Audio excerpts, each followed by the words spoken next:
Nigeria, a people blessed with enormous talents and natural wealth, teaming up with the rest of Africa to change the face of the world.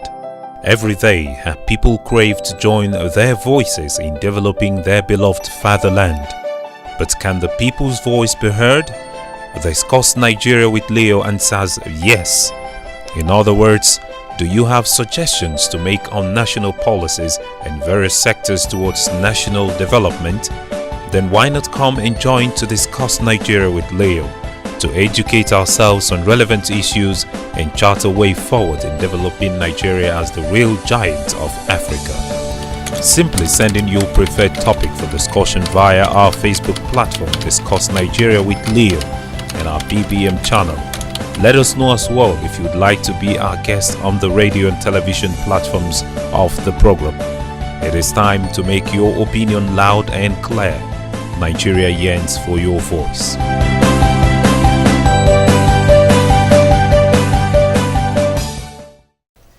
Hello, welcome back. We're still discussing Nigeria and African Free Press Television. Today, we're taking on the state of economic anarchy in the country with our in-house economic policy analyst, Mr. Toochukwu. Thanks for staying with us. Now, I'm going to read out some of your messages and some of your reactions when we put out this question on our page, Discuss Nigeria with Leo on Facebook. Particularly, Divine Adora Janet said, it will affect Gary and tomatoes, that is the fall of Naira, because if you are a Gary seller and you used to sell one painter of Gary at 250 Naira, after which you buy school sandal 100 Naira and school uniform 120 Naira for your son, now dollar rate is 420 and school sandal has increased to 150 and school uniform to 220. When you add up the new price of sandal and uniform, you get a 370 Naira. So if a Gary seller still sells 250 Naira, he or she can't afford the sandal and uniform. Before you get to react to some of these messages, let me just finish up a couple of tweets as well.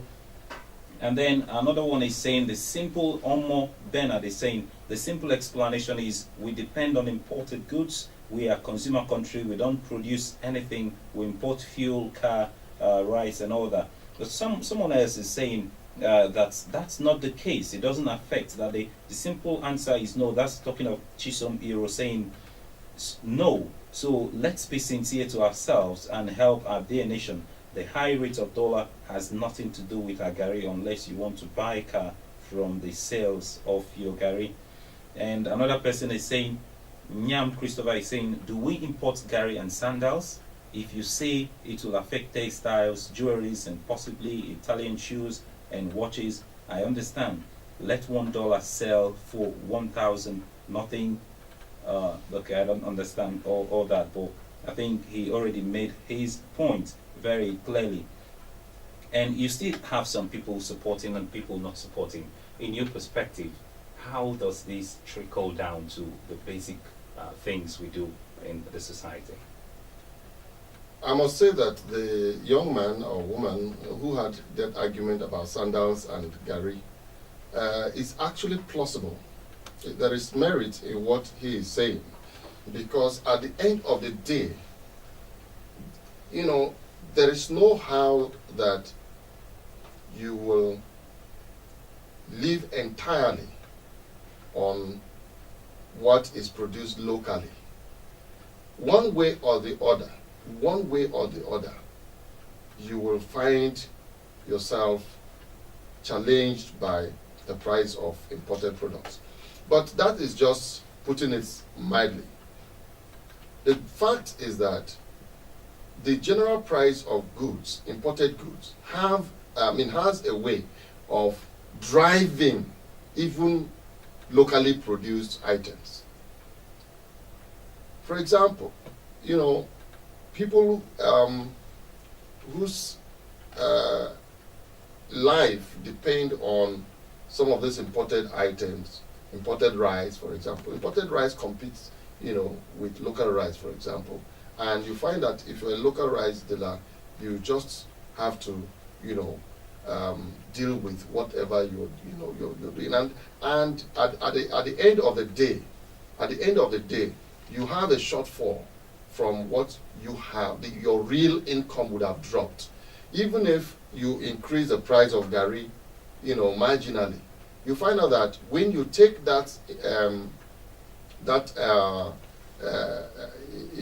the proceeds of your Gary to shop for tomato, tinned tomato, for example. I went to several shops, as in stores, looking for locally produced tinned tomato, and I couldn't find any. I found that everything in the shops were either from China or from Italy. So you cannot eat portable food without buying something produced overseas. And as long as that is the case, it will reflect on whatever you do as an artisan, as a Gary seller, or whatever. You want to, plan for tomorrow, because if you used to earn 10,000 naira in a month from whatever it is that you do, and that used to be enough for you, you were able to buy your tomato and stuffs like that. Truth is, if you go to the market the next time, you won't be able to buy it at that rate, and your 10,000 naira would have been reduced to maybe just a piece of yam and a bowl of Gary or something. So the guy has a very valid argument. On the other hand, too, the issue of direct purchase. Okay, if you don't have need for a car, you won't have problems shouting about the price of cars. If you don't have need for Italian shoes, Italian sandals, you won't have problems shouting. For example, I don't see how a Gary seller will not buy sandals made in Aba from. And again, it goes to the root of the problem, which is that there is a robust leather industry in Nigeria. Yet, Kano, Jos, Kebbi, Sokoto, all over northern Nigeria, you find good quality. A lot of them were height on and display skin. the other time when they Good. are made. But you see, the fact is, the structure is not there to support the producers, taking it to the final product, and in good quality at that. So some of these things happen. Otherwise, why should somebody, a Gary seller, be looking to buying imported footwears for any reason? And sometimes I begin to think that some of these things, I was looking at it from a moral perspective, which might be a little bit alien. But you find out that I'm on my way, I'm in a taxi or I'm in my car going to get something, say at the market, to buy Gary or tomato. And then inside the car, I overhear over the radio that the Naira has dropped, dollar has gone up, and all that. Someone hears that at the market where I'm going. It's not 5 minutes from where I'm driving to. By the time I get there, the price already changes immediately. Yes. So you begin to look at it from the perspective that actually we add these prices and make it go up ourselves. It's not actually like... No. It is speculative. You see, the reason is, if you have an old stock of any, I just talked about tomato, for example. Just like fuel, what they do with fuel. Yes. If you have an old stock, yes, you would have bought that stock at a much lower rate, and consumers will expect you to sell it at that rate that you bought. But they don't factor in the fact that with that bulk of money in your hands at that old rate, you are not able to buy a fresh stock.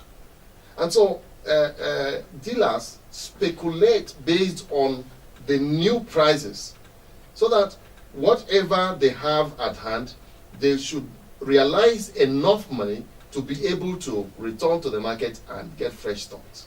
So that's why there is that spontaneous reaction in prices when that announcement goes out. And coincidentally, President Muhammadu Buhari and then the Minister of State for Petroleum Resources, Dr. Toochukwu, they are out there, if they've not gone now, to Saudi Arabia and Qatar, trying to discuss with some of the players in the market how to stabilize the crude oil prices. Do you think this will pay off? I think it should. It's an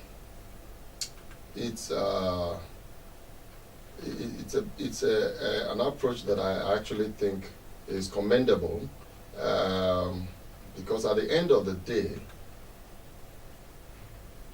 some of the reasons, or one of the reasons why the price of crude has crashed is there has been this war, both the physical war and of course the price war and wars and wars and wars at all levels. So people are targeting enemies, so that there is not enough money in the hands of certain people, to do certain things, and so they flood the market because they are major producers. Some of them are number one producers, like Saudi Arabia, like Iran, and all of those people.